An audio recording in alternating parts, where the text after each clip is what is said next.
Even when we forget to be thankful to God, God continues to act generously towards us.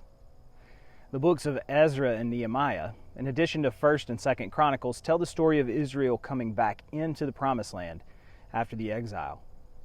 They describe the political, economic, and religious challenges that emerged as the people of God moved back into Jerusalem and into the Promised Land. A tremendous part of that story is the retelling of God's action on behalf of the people of God in the past. And in our passage today, Nehemiah tells the Exodus part of that story with stark realism. He does not sugarcoat the actions of the people of the Exodus. He describes their complaining, their unfaithfulness to God, and their idolatry.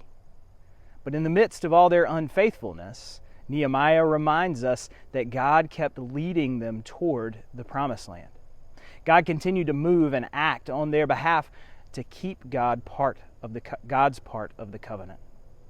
Nehemiah tells this story as a way to remind the people who were rebuilding the Promised Land that even though they and their ancestors may have been unfaithful to God, God continues to be faithful to them.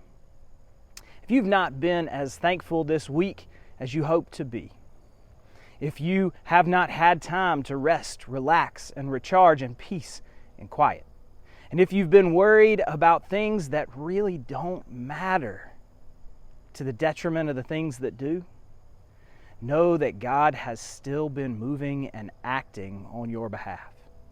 God has still been God. And today, you can turn and give thanks just as well as you could yesterday.